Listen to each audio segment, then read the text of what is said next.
What's up, everyone? Welcome to this day in Philly sports history for January 23rd, 2024. I'm your host, Jim Montgomery. Hopefully you're getting this. I've been having some sound and tech issues this morning, so hopefully you're getting this. But welcome to an historic Tuesday edition of the podcast. More on that in a little bit. But first, it is Tuesday. Time for a little positivity / motivation. And this one definitely fits perfectly in with all the things that are going on with the Eagles. It's funny how I plan these things out ahead of time, and somehow they always seem to just be able to fit. Maybe it's just me spinning it that way. But this quote is credited to Helen Keller. But I found a couple different sources that credit it to her. So if it's not hers, I apologize. But a bend in the road is not the end of the road unless you fail to make the turn.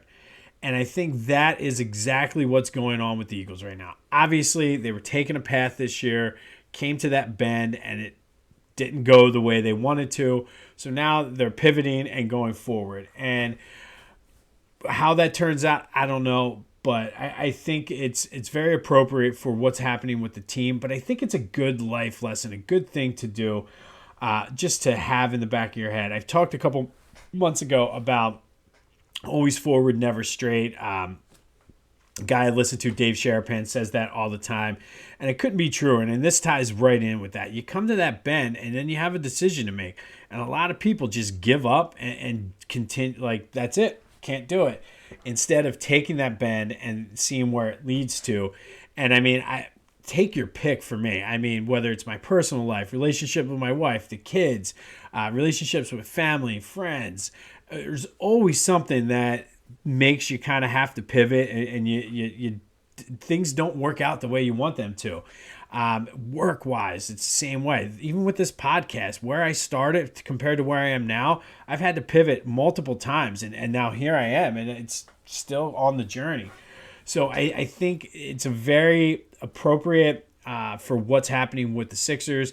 The Eagles. But I also think, again, it's just a very good life lesson. Things are not going to be smooth. You're going to have bumps and turns in the road, and how you deal with them is what makes you a strong person. You overcome them and continue down that road. So when you get to that bend, make sure you're making that turn, and it is not the end of the road. So thank you, Helen Keller, for today's Tuesday motivation / positivity. A bend in the road is not the end of the road unless you fail to make the turn. And trust me, in my life, I've made plenty of turns, but here I am, and I feel I'm a better person for it. All right, let's get to the recap of yesterday's question of the day. I asked, what was the Eagles' biggest need going into the offseason? 50% of you said it was hiring the right coordinators, and then a whopping 92% of you said something had to do with the defense. A lot of the comments were defensive coordinator, fixing the linebackers, the secondary. A couple people said it was about getting Jalen right. I'll have more on that later in the show. But as always, thank you for participating in the question of the day. And it does look like coordinator is going to be the top priority, and getting the right guy in here to help fix the defense and have a say, hopefully, in the kind of personnel to bring in, as well as fixing Jalen. So hopefully that will be something that gets taken care of this week. Again, I'll have more on that later in the show. A few housekeeping notes before we get into the episode. Be sure to go to the YouTube channel and like and subscribe. Jimbo_Mont. Let's get up over 100, because once I hit that 100 mark, things begin to open up and I'm able to sort of expand and get things better. I do have a lot of things lined up for the next few months, so stay tuned for that. Best way to stay in the loop, subscribe to the YouTube channel, Jimbo_Mont, even if you're listening on a podcast. If you want some Girl Scout cookies, it is the season. Go follow the link, buy them from Ella. Let's take these soccer moms down. All the information, follow the link in the description wherever you're watching or listening to this. Follow it, buy your cookies, help Ella out, help her troop out. Let's take down some soccer moms. Why don't we? All right.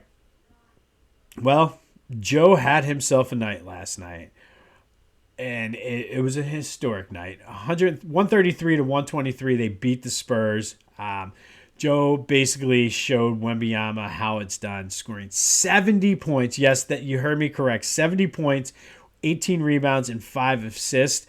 I think, to me, the biggest shocker to me, and I don't know why I'm shocked. Like, if you think about it logically, it makes sense. But that's the franchise record for most points in a game. And you've had some prolific scorers throughout the history of the Sixers. You had Wilt, Iverson, Dr. J, Moses Malone, Barkley. So you had some guys that really could score. And for Joe to set the all-time scoring record is very impressive. And again, in my head, I'm like, wow, that's 70 points. But, I mean, that's a shitload of points to score an NBA game. You have Wilt, who scored 100 while with the Philadelphia Warriors back in the 60s. I believe the next highest is Kobe with 81. I would have to look to see where Joe's ranks all-time in NBA history. But he is now the leading scorer, single-game scorer in Sixers history. Wilt has the next three, 68, 65, and 62. Then you have Iverson with 60, and then Joe with 59. And again, I would have thought Wilt had a 70-point game somewhere in there. But his time with the Sixers, he wasn't with the Sixers as long as you would have thought. Like, Joe has definitely, I believe, been here longer than Wilt. Wilt was only here for like 4 or 5 seasons. But Joe beat Wilt's record, 70 points. Obviously, he kept the 30-point streak alive. Next up is another one of Wilt's. Wilt has like 3 of the top 5. James Harden has the other one. And then I think Embiid is right there. But great game by Joe. He's taking his game to a whole nother level. And it's just remarkable. I was just watching him and the way if you look at him now compared to where he was when his career first started, he's such a better basketball player. He really gets it, knows how to play the game the right way. So congrats on Joe for 70 points last night, setting the Sixers record for most points in a game, which leads me, some may say this is sacrilegious, but I'm going to go with it anyway, to today's question of the day. Where does Joe rank of the all-time greats in Sixers history? Obviously, Wilt has to be right there, but you got to keep in mind with Wilt, the Sixers career, not his overall portfolio, just what he did with the Sixers. So is it Joel? Is it AI? Is it Wilt? Is it Dr. J? Am I sacrilegious for even questioning this? Let me know. 267-495-8531. Get you in on the voice and text line. Let me know. Who is the greatest Sixer of all time? Is it Joe? Is it AI? Is it Wilt? Is it Dr. J? Remember, the key word there is Sixer. So let me know what you think. I think Joe is certainly making a strong case this year to have his name included with them. And I'm leaving off guys like Mo Cheeks and Charles Barkley. So we've had some pretty good players. So let me know. 267-495-8531. Who is the greatest Sixer of all time? Is it Joe? Is it AI, Wilt, or Dr. J? Let me know your thoughts. And if I'm crazy, I'm fine. Let me know that too. Flyers look to get off the schneid tonight at home against Tampa Bay. They're in the middle of a stretch, actually, where they're playing 8 out of their 11 games. I think they're 3 games into it now against playoff teams, which I didn't realize that was the stretch they had coming up. So this is going to go a long way to determining what they're going to do at the trade deadline, kind of these next 8 games now. And I'm anxious to see how they play because they seem this year to have played better against playoff teams. I mentioned it yesterday, and I read a couple articles yesterday that kind of supported that. They've played better against playoff teams than they have non-playoff teams. So this stretch is going to be definitely a make-or-break stretch.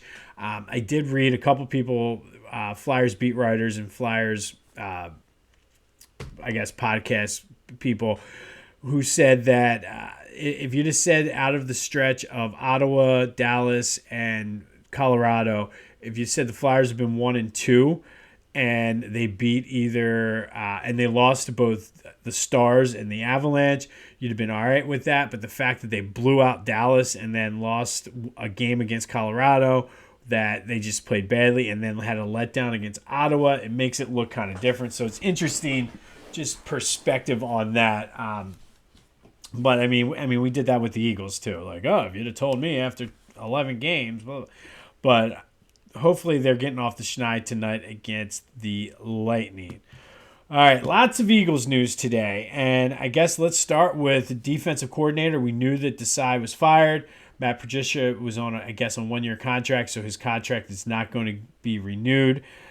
They have some interviews lined up. It's reported that Ron Rivera is coming in for an interview. Mike Caldwell, a former Eagles player. They've reached out to Wink Martindale. And I think to me, all three of those guys really have a different style than what the Eagles are used to, specifically Martindale. I know Rivera and Caldwell are kind of in between what the Eagles have and where Wink Martindale is, but they're more aggressive when it comes to things. And Ron Rivera was here with Andy Reid and coached under Jim Johnson. Mike Caldwell played under Jim Johnson. So to me, it makes sense that they're going to be a little bit more aggressive. Wink Martindale is super aggressive. And I think with the Eagles line, that's what they need. They don't need Hassan Reddick dropping back into coverage. They need Hassan Reddick to go after the quarterback. So I would be fine with any one of the three of those guys. I know there are some other names being floated around, but nothing official has come up yet. We should find out more tomorrow. Howie Roseman and Nick Sirianni are going to have a joint press conference. Maybe we'll have a coordinator by then. But I would take any one of the three of those guys, and because they're going to be more aggressive, and I think you have the players, you have that the front. They need to fix the linebackers no matter what. I mean, and that it goes against what the whole philosophy of this franchise has been basically since Jeff Lurie has been here. But they need to draft and get some linebackers in here that are not Zach Cunningham and Nick Morrow, unfortunately. So hopefully the coordinator, whoever they hire, will be able to have a say and have a role in that. Offensive coordinator, Brian Johnson will not be back. I did hear on the radio yesterday that they could be waiting to officially fire him to see if he gets one of the head coaching jobs that he has interviews lined up for, because if he does get hired, I guess the Eagles would get draft pick compensation. So from a standpoint of that, it makes sense for them to do it that way. And again, I don't know. I think whoever they bring in, I don't know what to believe, because Nick Sirianni also said it was his decision to go and try that play in Seattle. And then A.J. Brown basically said, no, that was me and Jalen. So is this Brian Johnson's issues with the offense this year, or is it Nick Sirianni's offense? I think time will tell. I think whoever they bring in needs to have full control over the offense and do things their way and let Nick focus on the coaching. If this is all Nick's offense, I don't know. Again, not sure what to believe, but maybe we'll get some more clarity on what's happening with the offense today. Reports came out yesterday about Jalen Hurts, the same guy that had the report on Carson Wentz around the same time. The teammates have said that he's changed, but they did say he's a good dude. Doesn't realize, and I'm paraphrasing here, basically doesn't realize he comes off as a dick. But they made it clear that the people, the anonymous sources, he's not like the other guy, Carson Wentz. So that leads me to believe, obviously, that the guys that are speaking out are guys that have been here for a while. And maybe what they're doing is trying to get the message out there so Jalen hears it, so he realizes he has to change. They said there's two versions of him. The one you see like in press conferences and in public, and the ones in the locker room. And questions about his leadership. And this isn't really anything new. People have said he's not that rah-rah, fiery, in-your-face kind of guy. But the fact that he comes off detached, stoic, isolated, and unapproachable at times in the locker room, that is an issue. And is that fixable? Absolutely. You don't necessarily need to be the rah-rah, in-your-face kind of guy. But hopefully, Jalen, his entire career, from college on up, has realized and been able to take criticism and get better because of it. So hopefully this reaches him and he's like, okay, I need to change things. I don't know. Like I said, I don't know if this is as big of a deal as what it was with Wentz, because Wentz, I just don't think he had a strong mental makeup that Jalen does. And I will say Jalen has a strong mental makeup and he's driven. So hopefully, because he got his contract, because he was doing the endorsements and he was doing things that he was uncomfortable with, even some of the teammates said that the way his personality is, he would have rather been sweating and working out last offseason than doing some of the things. So hopefully now that that's died down and he's back to improving and working this offseason, these are all things that will be fixed. Honestly, it's going to be a pivotal year for Jalen and the offense, especially depending on who they bring in for offensive coordinator. I do see this a lot different than the Wentz situation, though, only because Jalen Hurts is not a weak-minded person. Does he need to get better? Absolutely. Does he need to improve his leadership? Yes. I've been saying that all year, that when the defense is out there, he's on the bench, I don't know. I see last week, the other day, I saw Patrick Mahomes coming out, cheering the defense, clapping for them, high-fiving them as they were coming off the field. Those are the things that it seems small, and you don't need to be a rah-rah, in-your-face kind of guy to do that, but show that you're supporting your teammates. Show that you're invested in what they're doing and you're not detached. You're not isolated. You're not unapproachable, that some of these quotes and nouns were saying. And everybody said he's a good dude. Nobody said Carson Wentz was a good dude. That's why I think this is different. And Jalen has a track record of improving with certain things and getting better when he needs to. So I definitely see this changing and getting better for him. But it's worth mentioning because it's something that is out there. Do I need him to be Baker Mayfield on the sideline? No. But I do need him to kind of be more of a visible leader. And to be completely honest, too, I take some of this with a grain of salt, because nobody was saying anything about this last year when they were making a run to the Super Bowl. They did say he's changed, but I think maybe part of that was let's see how this year plays out before we write him off as Carson Wentz. I'm not saying it's not going to happen. I'm just saying let's see how this season plays out. All right.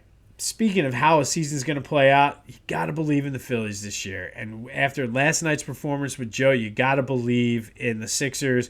Get a Believe shirt from Philly Goat. I've been talking about it, but you got to get it. The players are wearing it. I've been telling you about Johan Rojas and the workout and work that he's been putting in. Go to phillygoat.com. They have you covered for all your Philly sports-based apparel needs, including shoes. These canvas loafers are phenomenal. Be sure to check them out. Do some shopping. Use the promo code Jim Montgomery at checkout for 10% off your order. You won't be disappointed. phillygoat.com has you covered for all your Philly sports apparel needs.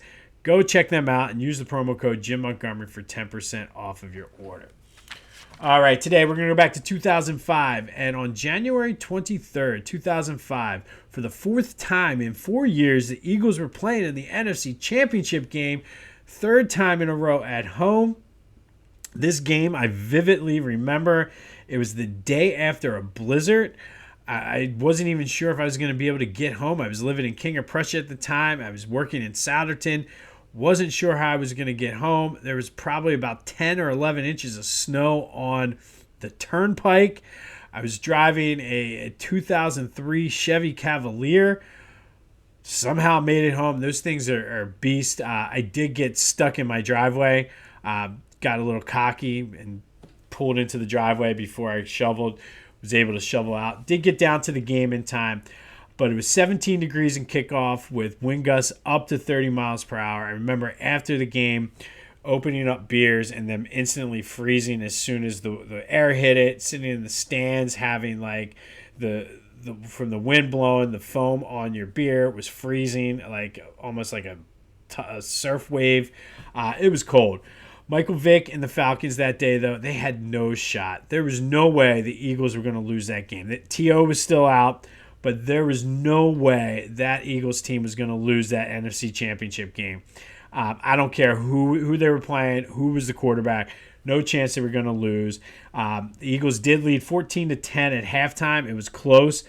Dorsey Levens and Chad Lewis each had touchdowns. The defense came to play, though. They were hitting hard all game. Everybody remembers the hit that Dawkins put on Algie Crumpler that I'm surprised that he didn't break any ribs, but he's kind of stayed in the game. There was a hard hit at one point on Michael Vick. I think Hollis Thomas popped him. Like I said, there was no way this team was losing that game. Second half, the defense stepped up.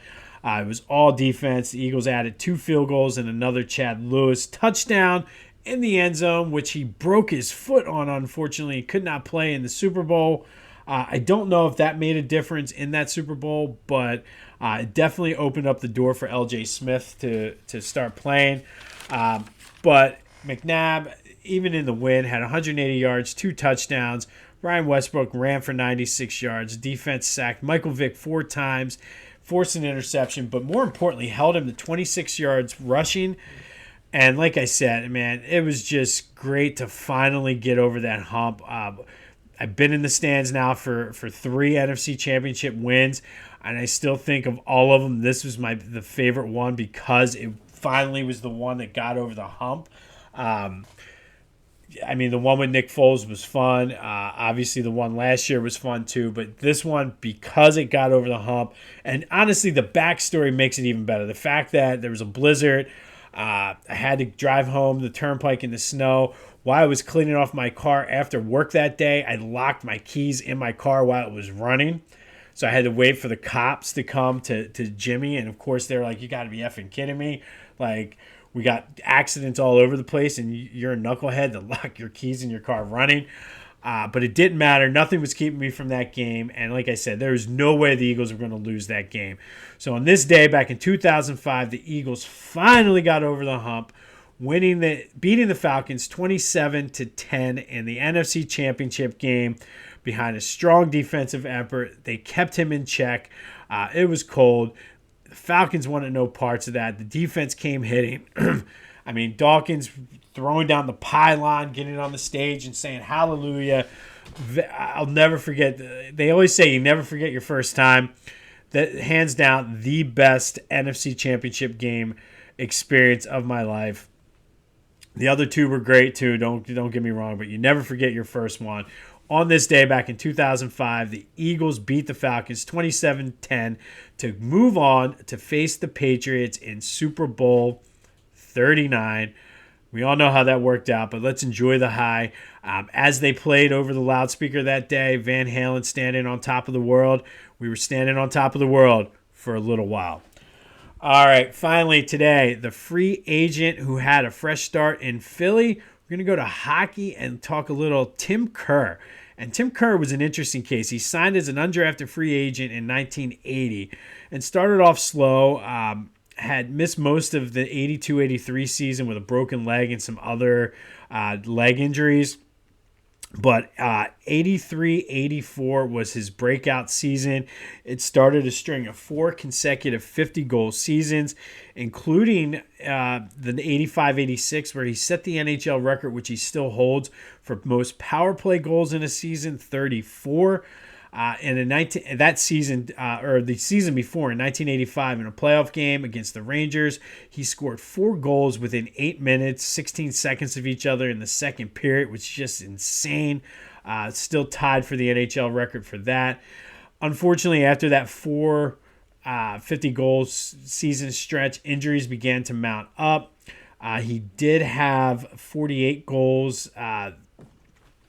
I think it was, 86, 87, I think. But the injuries began to mount up. He was left unprotected in the 91 expansion draft. San Jose Sharks picked him up and he was traded for the Rangers, but he had one hell of a Flyers career. 3-time All-Star, Flyers Hall of Famer, Philadelphia Sports Hall of Famer, 363 goals in 11 years, including that 4-year stretch of 50, one more with 48 goals. He won the Bill Masterman Memorial Trophy for perseverance and dedication to the sport, which is very similar to it's a very prestigious awards. I don't want to necessarily compare it to Walter Payton Man of the Year because that's a whole different thing, but it's a very prestigious thing to win this award. It still holds Flyers where he ranks all time with the Flyers though. Third in goal scores, seventh in points, first in power play goals, eighth in game-winning goals, first in shooting percentage, and first in hat tricks with 17. Tim Kerr is today's Philly sports free agent who had a fresh start when they came to Philly, signing an interesting one because he signed as an undrafted free agent, kind of meddled around for the first couple years of his career, and then that 5-6 year stretch, man, he was unstoppable, one of the best snipers in the game. Unfortunately, could not stay healthy, but one of the best to ever do it, Tim Kerr. On this day, back in 2005, the Eagles finally got over the hump, beating the Falcons 27-10 to go to the NFC Championship game and stood on top of the world for a little while, as Van Halen said. But one of the greatest games I've ever been a part of, one of the most... I remember after Chad Lewis scored that touchdown and the reality, because at that point, we're never going to get to a Super Bowl. We're Philly fans. We're never going to see a title. We hadn't seen the Phillies win yet. So, the realization setting in at that point, holy shit, we're going to the Super Bowl, was just, I'm getting chills just thinking about it now. And it, hands down, my favorite sporting event that I've been to at the Link. Just because of what it meant. And I've been to a lot of great ones, but just because of what it meant and just sort of the experience and the whole backstory and trying to drink celebratory High Lifes in the parking lot and not being able to because they froze instantly. But what a game. And then cruising down Broad Street. I forgot. I took my buddy Haas, dropped him off down in Center City. I was living in Roxborough at the time. So just going down Broad Street and just seeing the people just partying. It was just, so much fun. I miss those days. But this day, back in 2005, Eagles clinched the first Super Bowl since Super Bowl XV, beating the Falcons 27-10. Be sure to hit me up on the voice and text line 267-495-8531.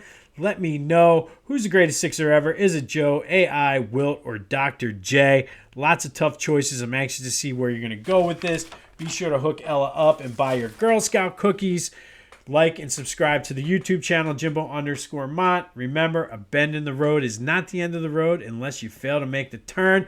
Go seize the day. Have yourselves a Tuesday. This has been This Day in Philly Sports History. I'm Jim Montgomery. And until next time, I'll see you when I see you.